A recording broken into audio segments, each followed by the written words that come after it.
नमस्कार दोस्तों। आज के इस वीडियो में हम पढ़ाने वाले हैं जो वायरस थ्योरी कंप्लीट किए थे उसका इम्पोर्टेंट क्वेश्चन जो एग्जाम में आया हुआ है अथवा जो एग्जाम में आने के लिए एकदम जो बहुत ज्यादा चांस है वही क्वेश्चन हम लिए हैं। रात को वीडियो हम शूट कर रहे हैं आपके लिए, तो आपसे बस एक ही उम्मीद है कि आप वीडियो को बहुत ज्यादा प्यार दीजिए। और प्यार हमको कैसे समझ में आएगा? लाइक करके, कमेंट करके, वीडियो कैसा लगे सब बताइए हमको, जिससे हम और प्रेरित हो आपके लिए कि वीडियो लगातार हम देते रहें। जब भी टाइम मिले हम देते रहें। देखिए क्या है, नेटवर्क सिक्योरिटी एंड वायरस के बारे में इंपोर्टेंट क्वेश्चन हम सोल्यूशन कराने वाले हैं और जितना क्वेश्चन लिए हुए हैं किसी न किसी एग्जाम में आया हुआ है। चलिए क्वेश्चन की तरफ चलते हैं। और लाइव लाइव के लिए भी हम टेलीग्राम में मैसेज किए थे। टेलीग्राम चैनल दो है ना हम लोग का, एक में लगभग 78 बच्चे के आसपास है और एक में 400 प्लस बच्चे हैं, तो दोनों में मैसेज चला जाता है। लेकिन मेन जो चैनल है 78 जो बच्चे हैं उस पर आप कमेंट कर सकते हैं, क्योंकि हर एक मैसेज के नीचे देता है, उसमें ज्वाइन हो जाइए। वीडियो का डिस्क्रिप्शन में जो लिंक लगा हुआ है ना, आप इससे ज्वाइन हो जाइए। इसमें जो जिस टेलीग्राम में आप ज्वाइन हो जाएंगे इसमें मैसेज करने के लिए ओपन हो जाता है। और लाइव हम कितने बजे आए ये बताइएगा। और पहला दिन लाइव ऐसा सेशन रखा जाए, आप हमसे डाउट पूछिए, आप तैयारी कर रहे हैं, क्या समस्या आ रही है, आप क्या चाहते हैं, वार्तालाप हो, 5 मिनट 10 मिनट जितना भी टाइम लगे वार्तालाप हो। उसके बाद एक टाइम बताइएगा, उस टाइम पर हम क्वेश्चन आपके लिए लेकर आएंगे, सोल्यूशन करेंगे, जो कहेंगे वो करेंगे। तो लाइव ही करेंगे हम। चलिए क्वेश्चन की तरफ चला जाए। पहला क्वेश्चन क्या है कि वह प्रोग्राम अब तक अगर, देखिए हम तो क्वेश्चन करा रहे हैं, थ्योरी नहीं पढ़े हैं वायरस वाला, तो जाकर पहले थ्योरी पढ़ लीजिए बच्चा, क्योंकि थ्योरी पढ़े रहेंगे तो क्वेश्चन तभी आपको आसान लगेगा। और थ्योरी पढ़ने के बाद क्वेश्चन दिखेगा, क्योंकि बहुत सारा ऐसा क्वेश्चन लिए हैं हम, ताकि वह थ्योरी में नहीं हम बता पाए हैं लेकिन क्वेश्चन एग्जाम में आया हुआ है, यहाँ पर कवर हो जाएगा वो। क्या है पहला क्वेश्चन? वह प्रोग्राम जो आपके कंप्यूटर पर पृष्ठभूमि से चलता है। ये क्या बोल रहा है कि वह प्रोग्राम, ऐसा प्रोग्राम जो आपके कंप्यूटर पर पृष्ठभूमि से चलता है और आपकी ब्राउजिंग आदतों की जानकारी, अच्छा, आपकी ब्राउजिंग जो जो जो इंटरनेट पर जो भी आप सर्च करते होंगे वही ब्राउजिंग आदतों की जानकारी आपके कंप्यूटर पर प्रोग्राम इंस्टॉल करने वाली कंपनी को भेजता रहता है, उसे इनमें से किसके रूप में परिभाषित किया जाता है? हम बताए थे स्पाईवेयर के बारे में। क्या बताए थे बच्चा? मालवेयर। कोई 5 प्रकार से बताए थे। मालवेयर में क्या बताए थे? वायरस बताए थे, वार्म बताए थे, ट्रोजन हार्स बताए थे, उसके बाद स्पाईवेयर बताए थे। स्पाईवेयर 2 प्रकार से था, एक कुकीज था और एक की लॉगर था। तो की लॉगर की को स्कैन करता है और कुकीज क्या करता है? जो कुछ भी हम सर्च करते हैं, तो जो चीज ज्यादा बार सर्च करते हैं वो समझ जाता है कि कौन क्या चीज हम ज्यादा सर्च कर रहे हैं, और वही बार बार आपके पॉपअप के रूप में, वह प्रचार के रूप में आपके ऊपर भेजती रहती है। तो वही तो क्वेश्चन है कि ब्राउजिंग आदतों की जानकारी आपके कंप्यूटर प्रोग्राम इंस्टॉल करके, मतलब जो प्रोग्राम है इंस्टॉल करने वाली कंपनी के पास भेज देता है, किसका? आपकी आदतों को, जो आप सर्च कर रहे हैं। तो क्या कुकीज, कुकीज किस में अंतर्गत आता है? स्पाईवेयर में। तो देख लेते हैं। मालवेयर के अंतर्गत था गेट, गेवेयर है तो ये तो होगा नहीं। देखिए एडवेयर है, स्पाईवेयर है, तो आप स्पाईवेयर लगाइएगा, क्योंकि स्पाईवेयर के अंतर्गत आता है क्या, कीलॉगर और कुकीज आता है। तो कुकीज होता तो हम कुकीज लगाते, क्योंकि कुकीज यह काम करता है। कुकीज नहीं दिया है तो स्पाईवेयर लगा देंगे, क्योंकि स्पाईवेयर का ही पार्ट है। अच्छा, हम बताए थे एडवेयर भी। तो अगर अगर स्पाईवेयर नहीं होता तब हम लोग एडवेयर लगाते। वास्तव में जो एडवेयर होता है, एडवर्टाइजमेंट का प्रचार जो होता है वह एडवेयर की तरह, इसके नाम से ही पता चल रहा है। एडवेयर मतलब एडवर्टाइजमेंट। तो एडवर्टाइजमेंट प्रचार में एडवेयर का प्रयोग होता है। और जो आदतों का होता है तो स्पाईवेयर के अंतर्गत आता है कुकीज। कुकीज नहीं दिया है इसलिए इसका C option is right answer. देखिए एग्जाम में आया हुआ क्वेश्चन दिया गया है। तो क्वेश्चन जो इंपोर्टेंट है, जो महत्वपूर्ण है, वही क्वेश्चन हम लिए हैं कंप्यूटर से। क्या है आगे कि प्राप्तकर्ता के छोर पर, प्राप्तकर्ता मतलब रिसीविंग एंड पर, एक तो सेंडिंग होता है उसको कहते हैं एनक्रिप्टेड डाटा, एनक्रिप्टेड डाटा, और एक होता है ना डिक्रिप्टेड डाटा जो रिसीव होता है। क्वेश्चन क्या पूछा है? प्राप्तकर्ता, रिसीवे वाला पूछा है। प्राप्तकर्ता के छोर पर एनक्रिप्टेड डेटा को रिक्त स्थान होना जरूरी है ताकि उपयोगकर्ता इसे आसानी से पढ़ सके। तो बचा डिक्रिप्टेड। एनक्रिप्टेड डिक्रिप्टेड नाम से भी पता चलेगा। जैसे क्या होता है ना, एनालॉग, एनालॉग और मॉडर्न क्या करता है? मॉडर्न क्या करता है? एनालॉग को माने एनालॉग को क्या करता है? डिमोडुलेशन करता है। मॉडुलेशन, डिमोडुलेशन। उसी तरह से एनक्रिप्टेड, डिक्रिप्टेड। तो जो डिक्रिप्टेड होता है यह क्या होता है कि रिसीविंग एंड पर प्राप्त होता है, तभी आप किसी भी डाटा को, किसी भी मैसेज को, किसी भी सूचना को आप पढ़ सकते हैं। तो डिक्रिप्टेड होना चाहिए। और जो भेजा जाता है एनक्रिप्टेड डेटा का डिक्रिप्टेड होना जरूरी है, तभी आप इसको आसानी से पढ़ पाएंगे। तो जानते रहिएगा डिक्रिप्टेड होता है। A option is right answer. TGT exam में भी आया हुआ क्वेश्चन है, आईटीआई लेवल पर जो एग्जाम होती है। आगे, ट्रोजन हार्स, चाहे ट्रोजन दे चाहे ट्रोजन हार्स दे, एक ही बात है। तो ट्रोजन एक रिक्त स्थान का प्रकार है। तो ट्रोजन हम बताए ना अभी किसका प्रकार है, मालवेयर का प्रकार है। इसमें मालवेयर दिया है, मालवेयर दिया है, B option is right answer. Malware का प्रकार ट्रोजन है। मालवेयर कितने 5 प्रकार से बताए थे, कौन कौन, वायरस मालवेयर है, वार्म मालवेयर है, ट्रोजन हार्स चाहे ट्रोजन मालवेयर है, और स्पाईवेयर जो 2-7 किलोगर और कुकीज, तो ये क्या है, मालवेयर है। तो मालवेयर का प्रकार है ट्रोजन, तो इसका B option is right answer. अगला क्वेश्चन क्या है, अच्छा ट्रोजन जो होता है ना, ट्रोजन जानते रहिएगा कि यह जो प्राइवेसी अटैक होता है ना उस पर अटैक करता है, प्राइवेसी पर अटैक करता है ट्रोजन। ट्रोजन प्राइवेसी, अच्छा फेक सॉफ्टवेयर किसको कहते हैं, तो ट्रोजन को ही फेक सॉफ्टवेयर कहते हैं। और वार्म क्या क्या था, तो वार्म सेल्फ सेल्फ रिप्लिकेंट करता था, स्वयं प्रतिलिपि बनाता था वार्म। तो यहाँ पर ट्रोजन की बात था, तो ट्रोजन मालवेयर है, B option is right answer. अगला क्वेश्चन क्या है कि निम्नलिखित में से किस प्रणाली को निजी नेटवर्क पर या निजी नेटवर्क से अनाधिकृत अधिगम को रोकने के लिए डिजाइन किया गया है। फिर से यहां से देखिए, निम्नलिखित में से किस प्रणाली को निजी नेटवर्क पर, कोई प्राइवेट नेटवर्क है उस पर निजी नेटवर्क से अनाधिकृत अधिगम को रोकने के लिए डिजाइन किया गया है, तो हम बताए थे एक ना फायरवॉल होता है। फायरवॉल क्या काम करता है, नेट इंटरनेट पर कोई भी चीज कोई भी डाटा अपलोड करेंगे आप, जब आप अपलोड करेंगे तो जो भी वायरस वायरस होगा फायरवॉल उसको रोक लेता है, अब मेन मुख्य डाटा जाता है। चाहे आप खुद अपने डिवाइस में इंटरनेट से अपने डिवाइस में कोई भी चीज डाउनलोड करते हैं तब बीच में एक फायरवॉल होता है। फायरवॉल क्या होता है, जो वायरस वायरस होते हैं उनको रोक देता है, मेन डाटा को आपके मोबाइल में स्टोर करता है। तो वही तो पूछा है, अनाधिकृत अधिगम मतलब जो जो आवश्यक नहीं है, अनाधिकृत अधिगम को रोकने का डिजाइन करता है फायरवॉल करता है, C option is right answer. Firewall बहुत बार एग्जाम में पूछता है, तो firewall C option is right answer.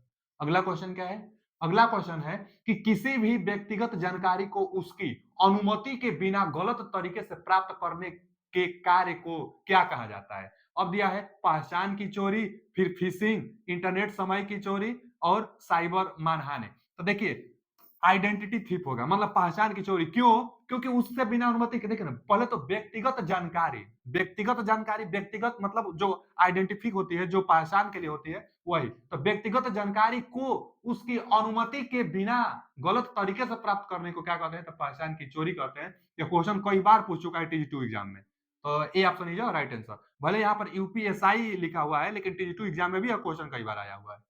तो आइडेंटिटी जो थीफ होगी, पहचान की चोरी होगी, वह व्यक्तिगत जानकारी बिना उसकी अनुमति से गलत तरीकों से पेश करना ही कहलाता है। तो A option is right answer. अगला क्वेश्चन क्या है कि किसी की व्यक्तिगत जानकारी को उसकी अनुमति के बिना गलत तरीके से प्राप्त, वही क्वेश्चन है, तो A option is right answer. अगला क्वेश्चन क्या है, अगला क्वेश्चन है कि रिक्त स्थान सॉफ्टवेयर एप्लीकेशन का अवैध उत्पादन और वितरण है। तब देखिए इसमें दिया है ना सॉर्टिंग, फिर दिया है पाइरेसी, तो इसका जवाब पाइरेसी होगा। पाइरेसी होता क्या है, पाइरेसी क्या होता है, तो पहले देखिए पाइरेसी सॉफ्टवेयर एप्लीकेशन का अवैध उत्पादन और वितरण करना, मतलब पायरेसी क्या होता है ना, जो कोई कोई भी एप्लीकेशन है और उसका आप कॉपीराइट बिना उसके अनुमति से आप उसमें एडिट कर रहे हैं, आप कुछ मॉडिफाई कर रहे हैं गलत तरीकों से उसके एप्लीकेशन को, तो उसी को हम लोग कहते हैं पायरेसी।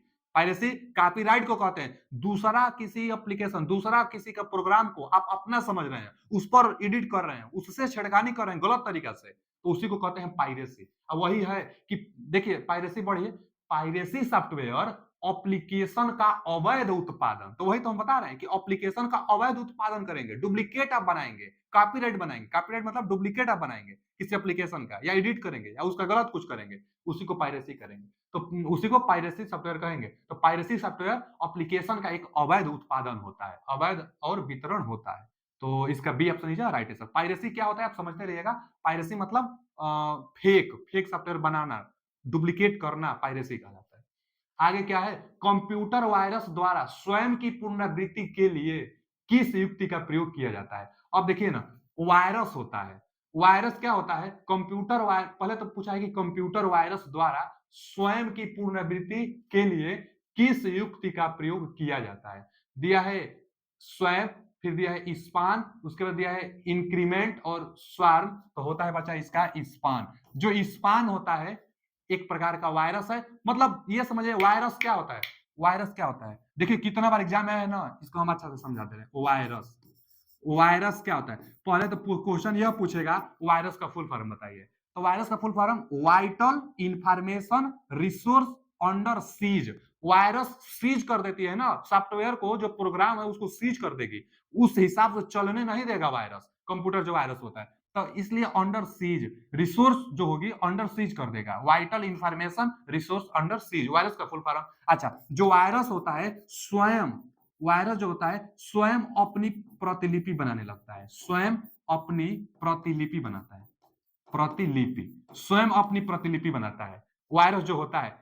यही वायरस स्वयं अपनी प्रतिलिपि किसके सहायता से बनाता है, तो इसको हम लोग कहते हैं ना स्पान, स्पान की सहायता से स्वयं प्रतिलिपि बनाता है। स्वयं प्रतिलिपि कैसे बनाता है बच्चा, स्पैन, जो स्पैन है ना, स्पैन की सहायता से स्वयं प्रतिलिपि बना लेता है। अच्छा, जो जो वायरस होते हैं एक सिस्टम से दूसरे सिस्टम में भी चले जाते हैं, लेकिन किसी फाइल की सहायता से, किसी किसी भी फाइल को हम ट्रांसफर जब करते हैं तो उसी फाइल की सहायता से यह वायरस चला जाता है और स्वयं प्रतिलिपि बनाता है स्पान से। अब वही क्वेश्चन है कि कंप्यूटर वायरस स्वयं की पुनरावृत्ति के लिए किस युक्ति का प्रयोग करता है, तो स्पान का प्रयोग करता है, स्पान की सहायता से स्वयं की प्रतिलिपि बना लेता है। क्वेश्चन एक यह भी पूछता है कि वह कौन सा मालवेयर है जो स्वयं स्वयं प्रतिलिपि बनाता है, सेल्फ रेप्लिकेंट होता है, तो वार्म होता है, वार्म सेल्फ रेप्लिकेंट भी होता है, यह भी स्वयं अपनी प्रतिलिपि बनाता है, लेकिन यह बिना अनुमति से, वो उसमें अनुमति भी लगता है, बिना अनुमति से स्वयं प्रतिलिपि बना लेना वायरस का है। और वार्म जो होता है वह भी सेल्फ रेप्लिकेंट, स्वयं प्रतिलिपि बनाता है लेकिन अनुमति मांगता है आपसे, आप एस कर देते हैं, चाहे कोई लिंक पर एक्टिवेट कर देंगे, कोई लिंक पर क्लिक कर देंगे, तब जाकर वह सेल्फ रेप्लिकेंट हो जाएगी, जो वार्म होगा। जबकि वायरस बिना अनुमति से बन जाता है, वायरस तो बिना अनुमति से स्वयं बना लेता है स्पान की सहायता से, तो स्पान इसका सही जवाब है। बहुत बार क्वेश्चन आया हुआ है। अगला क्वेश्चन क्या है कि अ कंप्यूटर वायरस इज, आ गया ना कि कंप्यूटर वायरस क्या है, तो वायरस का तो फुल फॉर्म बता दिए कि vital information resource under seize. अब बताइए इसमें से कौन सा सही होगा, तो दिया है कंप्यूटर वायरस का ऐसा कंप्यूटर प्रोग्राम जो स्वयं की प्रतिलिपियां बना सके, तो सही बात है, स्वयं की प्रतिलिपियां बना लेता है बिना अनुमति से। वार्म अनुमति चाहिए स्वयं प्रतिलिपि बनाने से, लेकिन इसको अनुमति नहीं चाहिए, यह पहला बात तो सही है। अब आगे देखिए, ऐसा वायरस जो मनुष्य के स्वास्थ्य को प्रभावित करे, तो ये तो कंप्यूटर वायरस होगा नहीं, कंप्यूटर वायरस मनुष्य के स्वास्थ्य को तो प्रभावित नहीं करेगा। आगे दिया है उपयुक्त दोनों तो नहीं, इनमें से कोई नहीं, तो भी नहीं, बस एक ही ऑप्शन है ना, तो ये ऑप्शन इज सही। वायरस हम बताए ना, वायरस ऐसा कंप्यूटर प्रोग्राम होता है जो स्वयं की प्रतिलिपियां बना लेता है, और किसके सहायता से, स्पान की सहायता से। यही पिछला वाला क्वेश्चन था, स्पान की सहायता से स्वयं प्रतिलिपियां बना लेता है और स्वयं प्रतिलिपियां बनाता है, यही होता है वायरस, कंप्यूटर वायरस। चलिए आगे चलते हैं। अगला क्वेश्चन क्या है बच्चा, कंप्यूटरों में वायरस का संबंध निम्नलिखित में से है, कंप्यूटरों में वायरस का संबंध निम्नलिखित में से है। अब वायरस का मतलब क्या होगा, धूल का कण होगा कि हार्डवेयर होगा कि इनमें से कोई प्रोग्राम होगा, तो वायरस एक प्रोग्राम होता है, वायरस एक प्रोग्राम है, जो ओरिजिनल जो हमारा जो प्रोग्राम होता है उसको जाकर वह क्या करता है, हानि पहुंचाता है वायरस। तो वायरस एक प्रोग्राम होता है, वायरस एक प्रोग्राम है, चाहे मालवेयर है, तो वायरस एक प्रोग्राम होता है, इसका C option is right answer. अगला क्वेश्चन क्या है, अगला बहुत बार होता है ना, जो हैकर लोग होते हैं जो साइबर अटैक कराते हैं, वो क्या करते हैं, एक वायरस डिजाइन कराते हैं, प्रोग्राम करके एक वायरस बनाते हैं, उसके बाद आपके सिस्टम में डाल देते हैं, या लिंक स्पैम की सहायता से लिंक भेजते हैं, आप क्लिक करते हैं तो आपके मोबाइल में वायरस चला आता है, तो वायरस एक प्रोग्राम होता है। क्या है अगला क्वेश्चन, निम्नलिखित में से कौन सा एंटीवायरस सॉफ्टवेयर नहीं है।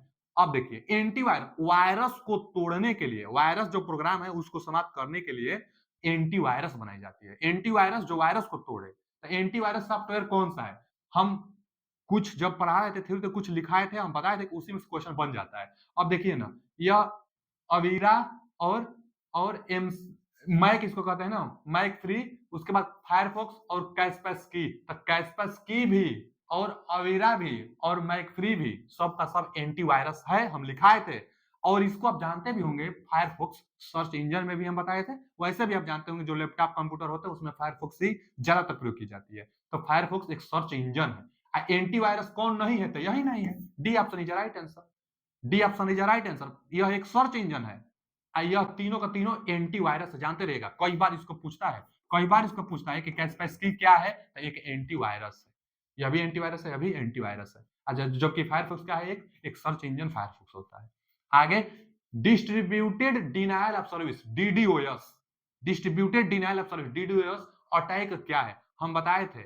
एक बताए थे ना, डिनायल ऑफ सर्विस बताए थे, हम बताए थे डिनायल ऑफ सर्विस, और इसके जस्ट बाद बताए थे डीडीओएस। इसको कहते हैं डिस्ट्रीब्यूटेड डिनायल ऑफ सर्विस। तो इसके बारे में पूछा है, डिस्ट्रीब्यूटेड डिनायल ऑफ सर्विस के बारे में पूछा है, एक डिनायल ऑफ सर्विस। पहले डिनायल ऑफ सर्विस क्या होता है? डिनायल ऑफ सर्विस वह होता है जब कोई भी सर्वर का लाभ हम लोग नहीं उठा पाते हैं। जैसे लोड ज्यादा पड़ जाता है, कोई रिजल्ट आने वाला है, लोड ज्यादा पड़ जाता है, तो सर्वर कहां काम करता है? लिख देता है नॉट फाउंड 404 505, कुछ ऐसे नंबर लिख देगा, नॉट फाउंड लिख देगा, सर्वर चलेगा ही नहीं। तो सर्वर नहीं चलता है, वही तो है denial of service. Denial of service जब सर्वर एक्टिव में नहीं रहता है, सर्वर काम नहीं करता है। अच्छा, ऐसा क्यों होता है, किसके कारण होता है? तो डीडीओएस के कारण होता है, डिस्ट्रीब्यूटेड डिनायल ऑफ सर्विस के कारण होता है। डिस्ट्रीब्यूटेड डिनायल ऑफ सर्विस क्या होता है? देखिए ना, डिस्ट्रीब्यूटेड डिनायल ऑफ सर्विस क्या होता है? जैसे मान लीजिए कि कोई कोई सर्वर है, कोई क्या है, कोई सर्वर है। अच्छा, जो सर्वर है, सर्वर का मतलब जैसे मान लीजिए रिजल्ट आने वाला है इस साइट से, इस साइड से रिजल्ट आने वाला है, तो रिजल्ट आने वाला है तो जितना लोग फार्म अप्लाई किए होंगे उतना लोग तो इससे जुड़ेंगे ही। यहाँ क्लाइंट लिख देते हैं, यह क्लाइंट है, तो इतना लोग तो इससे जुड़ेंगे ही। बाकी बाकी क्या होता है कि जो जंक होता है, जो वायरस होता है, चाहे जो कोई कंपनी का अगर सेल ही होगा तो कोई दूसरा कंपनी वाला होगा, वह भी वायरस वायरस कहेंगे नहीं तो क्या कह देंगे, जंक कह देंगे। जंक एक प्रकार का वायरस ही है। अनचाहा जो क्लाइंट होंगे उन्हीं को तो जंक कहेंगे, जो वायरस होंगे उन्हीं को जंक कहेंगे। तो कोई कोई अलग कोई सेल आने वाली है तो जो खरीदने वाला होगा वो तो इससे जुड़ेगा ही। अब प्लस में दूसरा जो कंपनी वाला होगा ना, वो अभी फेक फेक यूजर इस पर बहुत बहुत ज्यादा जोर देता है, बहुत ज्यादा इस पर भेजता है, फेक यूजर माने वायरस भेजता है। ये सब क्या है, वायरस है। ये मेन है। तो जो सर्वर होता है वो समझ नहीं पाता है, देखता है कि इतना क्लाइंट इधर से, इतना क्लाइंट इधर से, क्लाइंट मतलब यूजर समझिए, इतना यूजर इधर से, इतना यूजर इधर से, बहुत ज्यादा यूजर आ गया है, बहुत ज्यादा यूजर आ गया है, तो ये तो समझ लीजिए कि कौन वायरस है या कौन ओरिजिनल है। तो छाट नहीं पाता है, इसलिए सर्वर को फेल कर देता है। सर्वर डाउन, हम लोग जो कहते हैं कि सर्वर डाउन है, कुछ टाइम तक सर्वर डाउन कर देता है, और उसके बाद जो मेन क्लाइंट होंगे, जो मेन यूजर होंगे, इनको रोक देगा। आप सर्च करेंगे तो सर्वर फेल दिखाई देगा, और जो फेक है, जो वायरस है, उनसे लड़ेगा और उनको पहले समाप्त करेगा, उनसे पहले लड़ेगा, उनको पहले हटाएगा, उसके बाद फिर से दोबारा सर्वर ओपन होगी, तब आप जाकर अपना काम करेंगे। तो बहुत ज्यादा लोड पड़ जाता है सर्वर के ऊपर, इसलिए सर्वर फेल लिखता है। लोड क्यों पड़ जाता है? क्योंकि वायरस आ जाता है, कोई भेज देगा, चाहे जैसे बहुत ज्यादा वायरस इस पर आ जाता है। एक निश्चित टाइम पर जो वायरस आता है उसी को टाइम बम कहते हैं। तो टाइम बम हम बताए थे, टाइम बम क्या होता है? टाइम बम एक निश्चित टाइम और एक निश्चित डेट पर जो वायरस आती है उसको टाइम बम कहते हैं। तो यही डिनायल ऑफ सर्विस होता है। पढ़िए, distributed denial of service attack क्या है? अब दिया है एक कंप्यूटर गेम है, तो नहीं। आगे दिया है एक साइबर अटैक है, हाँ एक साइबर अटैक है। डिस्ट्रीब्यूटेड डिनायल ऑफ सर्विस एक साइबर अटैक है, एक निश्चित टाइम और डेट पर की जाती है, जिससे सर्वर नहीं चल पाता है। उसके बाद सर्वर क्या करता है कि रोक देता है, सर्वर फेल जो लिखता है सर्वर रोक देता है, पहले उनसे लड़ता है, उसके बाद कुछ पल के बाद फिर हमारे लिए ओपन होता है। तो डिनायल ऑफ सर्विस क्या है? एक साइबर अटैक है। B option is right answer. आगे आगे पढ़ सकते हैं, एक मिलिट्री अटैक सिस्टम, तो ये नहीं है। एक मिलिट्री मतलब जो मिलिट्री नहीं होते हैं, मिलिट्री सैन्य सैन्य अटैक नहीं है, तो यह सी ऑप्शन गलत है, इनमें से कोई नहीं तो होगा नहीं। यहाँ पर साइबर अटैक है, B option is right answer. अगला क्वेश्चन क्या है? ट्रोजन हार्स आ गया ना, ट्रोजन हार्स एक मालवेयर है। ट्रोजन हार्स किसका एक रूप है? वायरस अटैक का, कि सर्विस अटैक का, कि स्मेलर का, कि मेलिसिसा वर्म का? तो नहीं, एक वायरस अटैक है, एक वायरस अटैक है ना। देखिए, वायरस अटैक का मतलब कि मालवेयर जो होते हैं, जो मालवेयर होते हैं, मालवेयर, मालवेयर क्या होता है? वेयर मतलब प्रोग्राम सॉफ्टवेयर, और माल मतलब गंदा। जो प्रोग्राम के लिए गंदा हो वही मालवेयर कहलाएगा। अब मालवेयर के अंतर्गत हम बताए थे आपको, वायरस बताए थे, वार्म बताए थे, उसके बाद ट्रोजन हार्स, उसके बाद एक स्पाईवेयर बताए थे जिसका दो टाइप था, कीलोवर और कुकीज था। तो जो ट्रोजन हार्स है, चाहे वार्म है चाहे वायरस है, सबका सब मालवेयर है, जो प्रोग्राम के लिए हानिकारक होते हैं, प्रोग्राम के लिए वायरस होते हैं। तो वही तो वायरस एक अटैक है, ट्रोजन हॉर्स क्या है? वायरस अटैक है। मालवेयर देता तो मालवेयर लगाते हैं, मालवेयर नहीं दिया है तो वायरस अटैक लगाएंगे। A option is right answer, Trojan horse. हम बताए थे ट्रोजन हॉर्स प्राइवेसी पर अटैक करता है, ट्रोजन हॉर्स को फेक सॉफ्टवेयर कहते हैं। सब क्वेश्चन पूछता है, थ्योरी में सब बताए हैं। अगला क्वेश्चन क्या है कि निम्नलिखित वायरस की श्रेणी में से कौन स्वयं को नहीं दोहराता है? देखिए ना, निम्नलिखित वायरस की श्रेणी में कौन स्वयं को नहीं दोहराता है? अब जो वार्म होता है सेल्फ रेप्लिकेंट होता है, हम बताए ही थे। ट्रोजन हार्स होता है, उसके बाद बूट सेक्टर वायरस होता है, फिर माइक्रो वायरस होता है। तो बचाओ, जो ट्रोजन हार्स होता है ना, यह सेल्फ रेप्लिकेंट नहीं होता है। यह देखिए, वायरस सेल्फ रेप्लिकेंट होता है। वायरस स्वयं की प्रतिलिपियां स्पान की सहायता से बनाता है, जो क्वेश्चन आया था। वायरस स्वयं की प्रतिलिपियां स्पान की सहायता से बनाता है और एक फाइल से दूसरे फाइल में चला जाता है। बिना आपकी अनुमति से वायरस अपनी प्रतिलिपियां बना लेगा। ठीक है, वायरस से रिलेटेड। अब वार्म से रिलेटेड आइए। जो वार्म होता है सेल्फ रेप्लिकेंट बनाता है, लेकिन आपसे अनुमति लेगा। अब किस भाषा में अनुमति लेगा? कई बार कहेगा, बूस्टर के रूप में आएगा कि यह डाउनलोड कर लीजिए, जो आपके अंदर जितना वायरस होंगे सबको समाप्त कर देगा। आपके मोबाइल के अंदर जितना वायरस है, सिस्टम के अंदर जितना मोबाइल है, सब वायरस जितना है सिस्टम के अंदर सबको समाप्त कर देगा। इंस्टॉल कर लीजिए। तो आप इंस्टॉल कर लेंगे। आप इंस्टॉल कर लेंगे तो आप अनुमति दिए ना उसको, आप अनुमति दिए, इंस्टॉल कर लिए। तो अनुमति देने के बाद इंस्टॉल हो जाता है, तो क्या सेल्फ रेप्लिकेंट बनता है? तो सेल्फ रेप्लिकेंट वार्म में बनता है। तो वार्म में बनता है, ये तो दोनों वायरस है। यह वायरस है, वायरस है, और वार्म तो बनता ही है। तो वायरस का भी बनता है, वार्म का भी बनता है, लेकिन ट्रोजन हार्स का सेल्फ माने स्वयं की प्रतिलिपियां ट्रोजन हार्स नहीं बनाता है। तो B option is right answer. अगला क्वेश्चन क्या है कि दुर्भावनापूर्ण कारणों के लिए ईमेल से स्वयं को एक विश्वसनीय स्रोत के रूप में प्रस्तुत करके उपयोगकर्ता नाम, पासवर्ड और क्रेडिट कार्ड विवरण आदि जैसी संवेदनशील जानकारी प्राप्त करने का प्रयास रिक्त स्थान कहलाता है। इसी को तो हम लोग फिशिंग कहते हैं। दिया तो है फिशिंग, यानी B option is right answer. Phishing क्या होता है? हम बताए थे, इंटरनेट की सहायता से मूर्ख बनाना फिशिंग कहलाता है। इंटरनेट की सहायता से मूर्ख बनाना फिशिंग कहलाता है। जो आपको लालच देंगे पैसा का, आपको वो बनाएंगे, जो नई मैसेज आता है मोबाइल पर कि आप जीत गए, इनाम जीत गए। जो लोग इंटरनेट से ठगते हैं ना, उन्हीं को फिशिंग कहते हैं। वो लोग फिशिंग कर रहे हैं आपको। तो वही तो है एकदम कि दुर्भावनापूर्ण कारणों से, माने एक लालसा देकर, इनाम जीतने का एक लालसा देकर, चाहे जैसे भी दुर्भावनापूर्ण कारणों से ईमेल से स्वयं को एक विश्वसनीय, ईमेल का मतलब इंटरनेट से, तो इंटरनेट से स्वयं को विश्वसनीय स्रोत के रूप में प्रस्तुत करके, विश्वसनीय स्रोत का मतलब बताएंगे कि मैं मुंबई के आईटी सेल से बात कर रहा हूं, चाहे यहां से बात कर रहा हूं, एक विशेष आपको विश्वसनीय स्रोत के रूप में प्रस्तुत करेंगे कि आप विश्वास कर लेंगे कि हाँ, ये हाई कोर्ट से बोल रहे हैं, या यह इंडिया के इस विभाग से ही, भारत सरकार के इस विभाग से ही बोल रहे हैं। तो विश्वसनीय स्रोत के रूप में प्रस्तुत करके, इंटरनेट की सहायता से प्रस्तुत करके उपयोगकर्ता नाम, पासवर्ड और क्रेडिट कार्ड का विवरण, संवेदनशील जानकारी प्राप्त कर लेंगे। तो इसी को तो फिशिंग कहेंगे। इंटरनेट से आपको मूर्ख बनाकर सब जानकारी ले लिया आपसे, तो वही फिशिंग कहलाता है। B option is right answer. अगला क्वेश्चन क्या है कि एक मालवेयर जो मुक्त रूप से उपयोगकर्ता के बारे में उनकी सहमति के बिना जानकारी एकत्र करता है, तो उनकी सहमति के बिना जानकारी एकत्र करता है तो उसको क्या कहते हैं? देखिए ना, एक मालवेयर जो गुप्त रूप से उपयोगकर्ता के बारे में उनकी सहमति के बिना जानकारी एकत्र करता है, उसको क्या कहते हैं? स्पाईवेयर ही कहते हैं। क्यों स्पाईवेयर क्यों कहते हैं? देखिए, वायरस के बारे में हम बताए ही आपको, वायरस क्या होता है। एडवेयर एडवर्टाइजमेंट से रिलेटेड करके है। और क्या है? बूटवेयर, बूटवेयर बूटिंग के समय, सिस्टम जब बूटिंग होता है तब आता है बूटवेयर। अब एक ही ऑप्शन बच गया स्पाईवेयर। और हम बताए थे कि जो स्पाईवेयर है यह दो प्रकार से है। कौन कौन? एक की लॉगर, एक की लॉगर, एक की लॉगर, और एक क्या है बच्चा? एक क्या है? कुकीज है। कुकीज है, एक तो कुकीज है, एक की लॉगर है। तो कुकीज क्या करेगा? कुकीज जो आप किसी साइट पर जाकर जो भी चीज ज्यादा देख रहे हैं उसकी जानकारी कंपनी को भेजता है, तो वही चीज आपके बार बार मोबाइल पर आता रहता है, तो वह चीज कुकीज है। ये दोनों का दोनों स्पाईवेयर है। अच्छा, की लॉगर क्या है?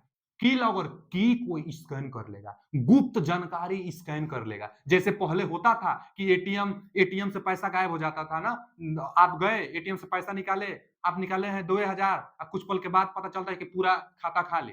माने उसमें क्या लगाया जाता है? की लॉगर, उसमें जो साइबर अटैक वाले होंगे, की लॉगर उसमें लगा दिए और पहले लगा देते थे की लॉगर से, जैसे आप पिन डालते थे, चिप भी लगाते थे एटीएम कार्ड के लिए, जैसे की डाले थे, पिन पता चल जाता था, सारा अकाउंट खाली कर देते थे। तो वही बात है, की लॉगर गुप्त जानकारी स्कैन कर लेते थे। की लॉगर से की को स्कैन किया जाता है, की लॉगर से। यह एक स्पाईवेयर है। अब वही देखिए ना, मालवेयर जो वह मालवेयर जो गुप्त रूप से उपयोगकर्ता के बारे में जानकारी लेता है, तो वही तो है की लॉगर स्पाईवेयर। गुप्त रूप से जानकारी आपसे ले लेता है, तो की लॉगर लेता है यानी स्पाईवेयर लेता है। A option is right answer. अगला क्वेश्चन क्या है? अगला question, what is a backup? Backup क्या है? बैकअप मोबाइल में भी होता है, हर जगह बैकअप होता है सिस्टम में। बैकअप क्यों क्यों लिया जाता है? बैकअप लिया भी जाता है। बैकअप क्यों लिया जाता है? ताकि कोई भी डाटा सुरक्षित रहे। अगर डिवाइस बाय द वे खराब हो जाए, चाहे डिवाइस को अपडेट मार दे, डिवाइस को रीसेट मार दे, डिवाइस को कुछ करे आप, तो जो बैकअप में डाटा स्टोर किए रहेंगे, वो डाटा समाप्त नहीं होता है। डाटा को सुरक्षित रखने के लिए बैकअप लिया जाता है। देखिए ना, बैकअप क्या है? अब दिया है अपने नेटवर्क में एक और अधिक घटक जोड़ना। आगे दिया है कि डाटा बचाने के लिए, डाटा बचाने के लिए ही बैकअप लिया जाता है। यह हो सकता है डाटा बचाने के लिए इसे मूल स्रोत से कॉपी करके दूसरी जगह रखना, यही तो है, होता है बैकअप। अपनी डाटा को कॉपी करके दूसरी जगह बचाने के लिए रखना ही बैकअप कहलाता है। तो यह सही है, बी ऑप्शन। आगे नए डाटा पुराने डाटा को फिल्टर करना और डाटा एक्सेस करना, तो ये नहीं होगा। इसका कौन सा option? B option is right answer. देखिए, छोटा सा अध्याय वायरस था जो कि एक वीडियो में हम समाप्त किए थे थ्योरी, और इतना क्वेश्चन लिया है जो काफी इंपॉर्टेंट क्वेश्चन था, वो क्वेश्चन ले लिया है। आगे हम कंप्यूटर में पढ़ाने वाले हैं एमएस ऑफिस सूट के बारे में। एमएस ऑफिस सूट 1990 में था। एमएस ऑफिस सूट का मतलब ना, यह एक ऐसा सूट है, मतलब एमएस ऑफिस के अंतर्गत बहुत ज्यादा एप्लीकेशन सॉफ्टवेयर के बारे में पढ़ाई जाती है। जैसे एमएस एक्सेल पढ़ाई जाएगी, एमएस वर्ड पढ़ाई जाएगी। तो जो MS Word, MS Excel, power presentation जो होता है, पीपीटी, पावर पॉइंट प्रेजेंटेशन, तो इस जितना सब पढ़ाई जाएगी आपको, तो ये सब का सब एमएस ऑफिस में आता है। तो अगला जो स्टार्ट करने वाले हैं हम, एमएस ऑफिस के बारे में जानकारी देने वाले हैं। तो मिलते हैं अगले वीडियो में। वीडियो कैसा लगा कमेंट करके जरूर बताइएगा, और कुछ भी सुझाव देना चाहते हैं टेलीग्राम में आप ज्वाइन हो सकते हैं। वीडियो में नीचे डिस्क्रिप्शन में लिंक लगा हुआ है। थैंक यू, धन्यवाद।